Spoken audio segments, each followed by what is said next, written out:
कहा जाता है दोस्तों, जो इंसान गलतियों से सबक सीखता है वही इंसान सफलता के काफ़ी करीब पहुंच जाता है, यानी सफलता हासिल भी कर लेता है। तो क्या कह सकते हैं हम, किंग कोहली एक बार फिर से सफलता हासिल करने के लिए काफ़ी करीब हैं।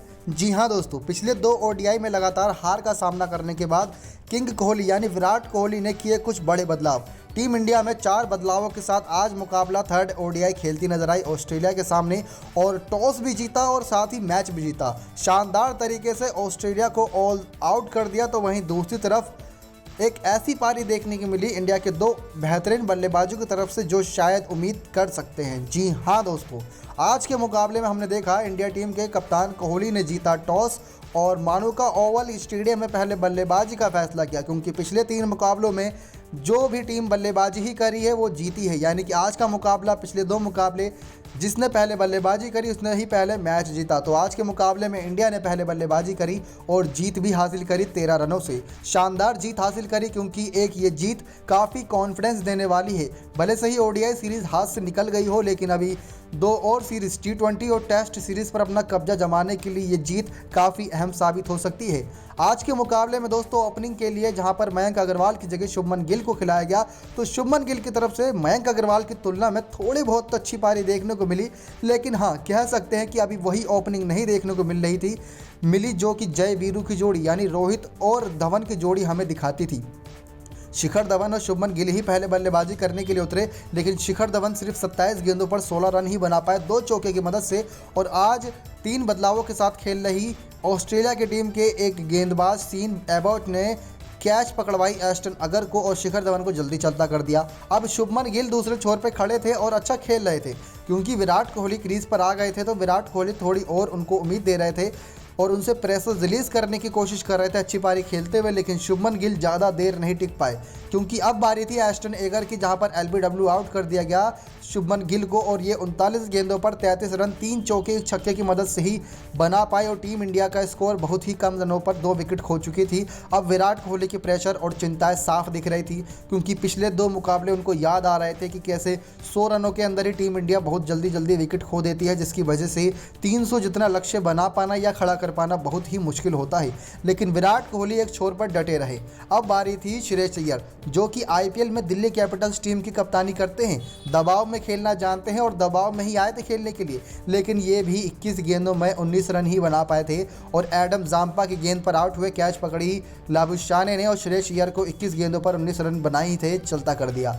अब बारी थी एक और कप्तान की जो आईपीएल में कप्तानी करते हैं और सीजन में पहली बार कप्तानी करी थी, वो है किंग्स 11 पंजाब टीम के कप्तान केएल राहुल।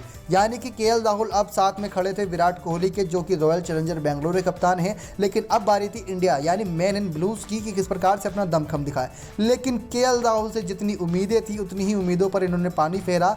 एक खराब गेंद, कह सकते हैं कि अच्छी गेंद लेकिन ख़राब शॉट लिया और एलबीडब्ल्यू आउट हुए एस्टन अगर की गेंद पर इन्होंने रिव्यू भी लिया, लेकिन रिव्यू ज़्यादा सफल साबित नहीं हुआ और ये आउट माने गए। तो 11 गेंदों पर 5 ही रन बना पाए, सबसे कम रन, और इनको जल्दी चलता कर दिया। और केएल राहुल से उम्मीद थी कि ये अगर विराट कोहली के साथ खड़े रहते तो अच्छी पारी बिल्डअप कर सकते थे। लेकिन दोस्तों कह सकते हैं कि नसीब का खेल था, क्योंकि अब जो बल्लेबाज आने वाले थे वो एक ऐसा चमत्कारीय पारी खेलने वाले थे जिसकी उम्मीद शायद ही किसी भारतीय फैंस ने की हो। क्योंकि अब क्रीज के अंदर एंट्री की हार्दिक पांड्या ने, और दूसरे छोर से विराट कोहली का अर्धशतक भी हो चुका था, अच्छा खेल भी रहे थे, दबाव में थे क्योंकि विकेट जल्दी गिर रही थी।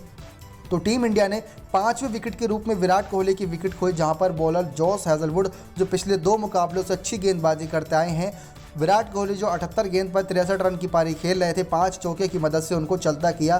कैच पकड़ी एलिस कैरी ने। अब विराट कोहली की विकेट से ही टीम इंडिया के चेहरों पर, सभी के चेहरों पर निराश आ गई। यहाँ तक कि हम खुद मैच को काफ़ी करीब से देख रहे थे, लेकिन हमको लगा कि चलो आज फिर से लुटिया डूब गई है। लेकिन एक बार फिर से हार्दिक पांड्या और रविंद्र जडेजा की वही धाकड़ पारी हमें देखने को मिली जो अक्सर हमें देखने को मिलती है, क्योंकि हार्दिक पांड्या और रविंद्र जडेजा खुलकर खेलने के लिए जाने जाते हैं। और अब टीम इंडिया ने 5 विकेट खो दी थी, यानी कि अब टीम इंडिया के पास खोने के लिए कुछ नहीं था और पाने और मेला लूटने के लिए बहुत कुछ था।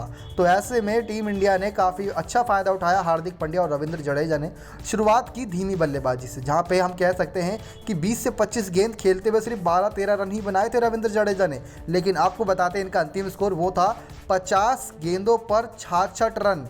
जी हाँ दोस्तों, यानी कि अगली जो 19 गेंदें खेली गई थी इनके द्वारा, उस पर इन्होंने एक अर्धशतकीय पारी खेली थी, जहां पर रविंद्र जडेजा ने नाबाद 5 चौके 3 छक्के 132 के स्ट्राइक रेट के साथ 66 रन की पारी खेली 50 गेंदों में मात्र। तो दूसरी तरफ से हार्दिक पांड्या अपने 8 रन रहते एक शतकीय पारी से चूक गई।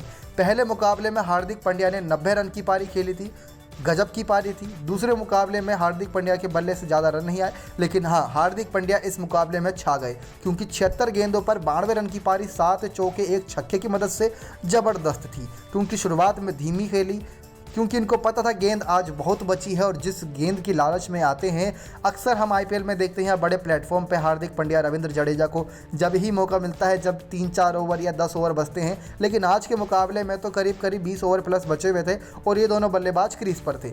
अब इन्होंने हाथ खोलना शुरू करा अंतिम कुछ ओवरों में, जहाँ पर टीम इंडिया का स्कोर, सारे कॉमेंटेटर्स यही कह रहे थे कि 250 बच जाए तो इज्जत बच जाएगी आज टीम इंडिया की, क्योंकि 250 बना पाना भी एक समय पे काफ़ी कठिन लग रहा था। लेकिन उस कठिन कार्य को आसान करने के लिए रविंद्र जडेजा ने अपनी म्यान से निकाली एक तलवार, जो कि बल्लेबाज थे, और बल्ले के द्वारा इन्होंने एक ऐसी तलवार चलाई जहां पर अर्धशतकीय पारी खेली रविंद्र जडेजा ने, और अर्धशतकीय पारी खेलते ही पूरे मैदान में अपना बल्ला दिखाया, वही तलवारबाजी करते हुए।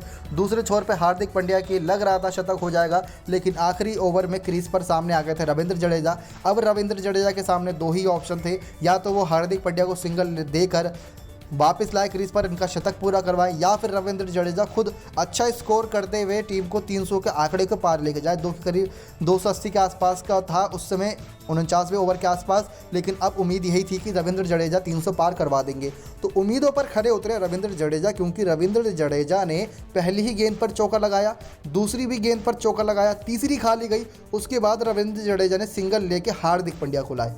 अब रविंद्र जडेजा ने 4 गेंद खेल ली थी आखिरी ओवर की, और 2 गेंद बची थी, और 2 गेंदों पर 12 रन अगर यानी कि 2 छक्के लगा देते हार्दिक पांड्या, तो इनका शतक कंप्लीट यानी सेंचुरी हो जाती, जो 88 पे खेल रहे थे। लेकिन नसीब नहीं था दोस्तों, कह सकते हैं, क्योंकि अगली 2 गेंदों पर इन्होंने 4 ही रन बना पाए हार्दिक पांड्या, और अपने शतक से चूक गए। लेकिन शतकीय पारी जरूरी हो या फिर 10 रन की पारी, जीत जरूरी होती है टीम इंडिया की, तो वो जीत इनके बल्ले से काफ़ी अच्छी तरीके से रन आए, तभी जीत पाई।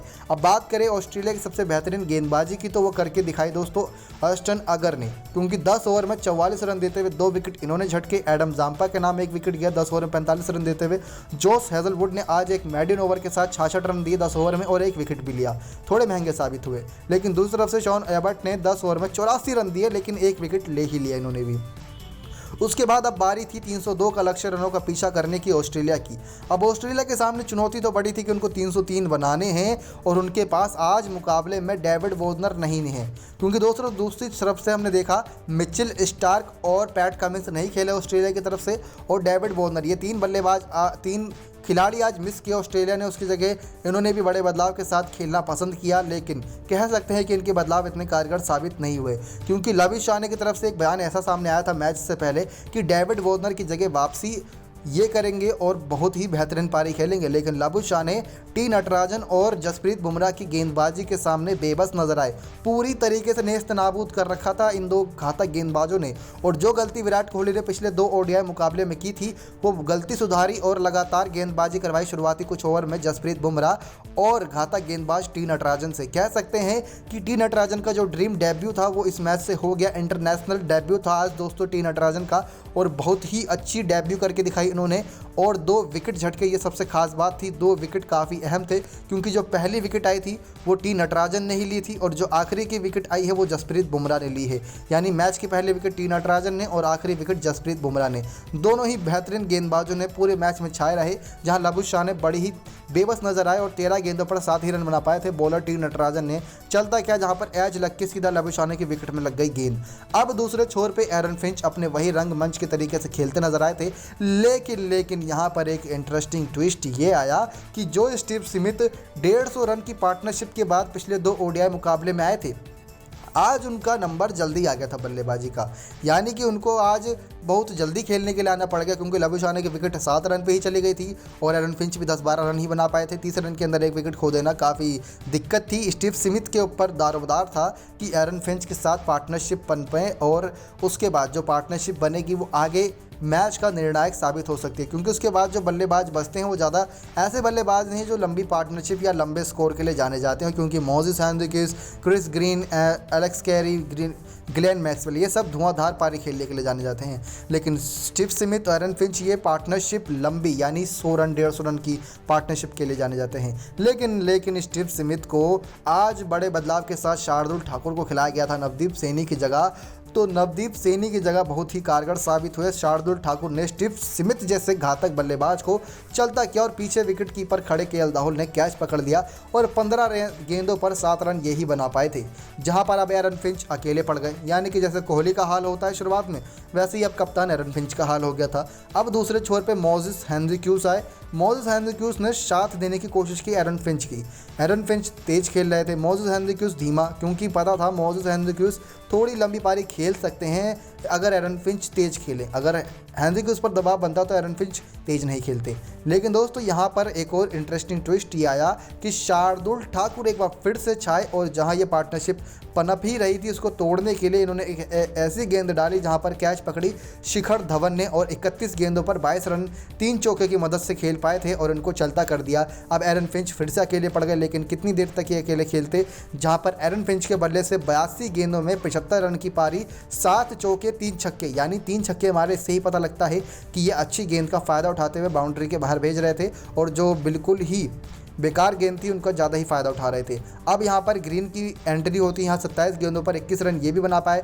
बॉलर कुलदीप यादव जो आज चहल की जगह खेल रहे थे और चहल ने पिछले 2 ओडीआई मुकाबलों में बहुत ही बेकार प्रदर्शन करके दिखाया, उससे लाख गुना अच्छा कुलदीप यादव का रहा, जहाँ पर इन्होंने 5-5.5 की इकोनॉमी से गेंदबाजी की और एक विकेट भी झटकी। अब ग्रीन की विकेट इन्होंने हासिल करी तो टीम को हौसला मिला, क्योंकि अब बाकी थे ज़्यादा खतरनाक नहीं लेकिन हाँ धुआंधार पारी खेलने वाले बल्लेबाज, और यही बल्लेबाजी हमें देखने को भी मिली, क्योंकि एलेक्स कैरी और ग्लेन मैक्सवेल खेल रहे थे, जहां 42 गेंदों में 38 रन की पारी एलेक्स कैरी ने खेली। लेकिन यहां विराट कोहली ने शानदार रन आउट करके एलेक्स कैरी को रवाना किया, 4 चौके ही बना पाए थे।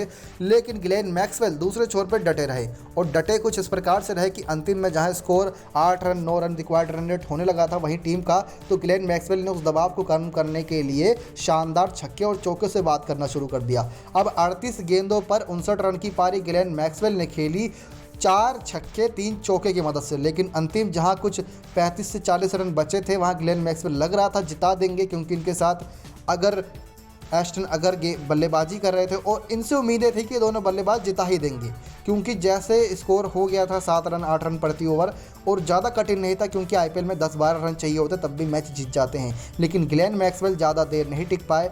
जसप्रीत बुमराह की गेंद पर एक गलत शॉट का डिसीजन करते हुए जसप्रीत बुमराह ने यॉर्कर डाली और फ़ायदा उठाया और मौके पर चौका लगाते हुए मैक्सवेल की विकेट बिखेर दी और 38 पर 59 4 चौके 3 छक्के की मदद से ग्लेन मैक्सवेल को रवाना किया। और इनके साथ ऑस्ट्रेलिया की उम्मीद भी चली गई थी, क्योंकि अब रिक्वायर्ड रन रेट आगे बढ़ रहा था। एस्टन अगर भी ज़्यादा कहाँ टिक पाए, क्योंकि अब हाथ में थमाई टी नटराजन के गेंद विराट कोहली ने और टी नटराजन ने भी अपना कमाल करके दिखाया। कैच पकड़ी कुलदीप यादव ने, 28 पर 28 रन की पारी खेल पाए, नटराजन के खाते में गई इनकी विकेट।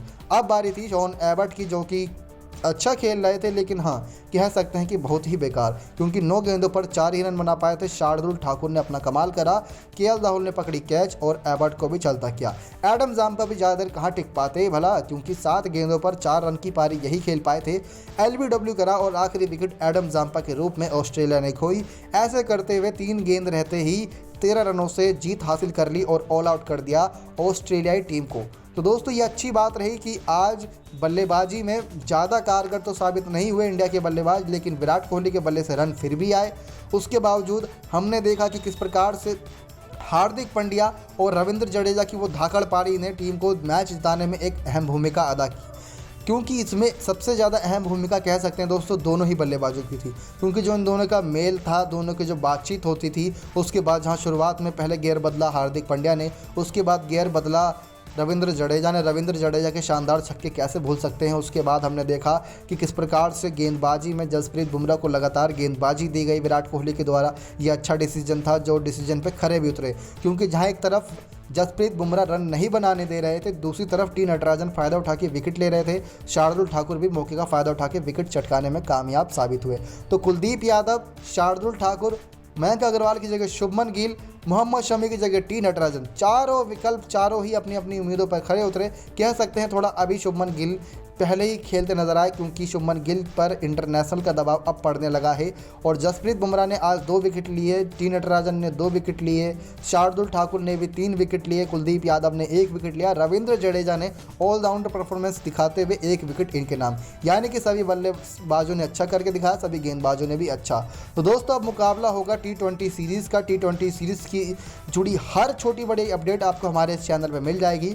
लेकिन आज के मुकाबले में दोस्तों आप किसको जीत का श्रेय देना चाहेंगे? रविंद्र जडेजा, हार्दिक पांड्या, शार्दुल ठाकुर, जसप्रीत बुमराह या टी नटराजन? ये ऐसे स्टार गेंदबाज बल्लेबाज हैं जो कि आज अच्छा करें। लेकिन उसके बाद विराट कोहली को कैसे भूल सकते हैं? विराट कोहली की भी एक कामयाब पारी आई जो कि कप्तानी पारी और दबाव से भरी पारी थी। तो दोस्तों ये है पूरा मैच का हाल जो कि हमने आपको बताया। उम्मीद करते हैं कि आपको वीडियो पसंद आई होगी। धन्यवाद दोस्तों।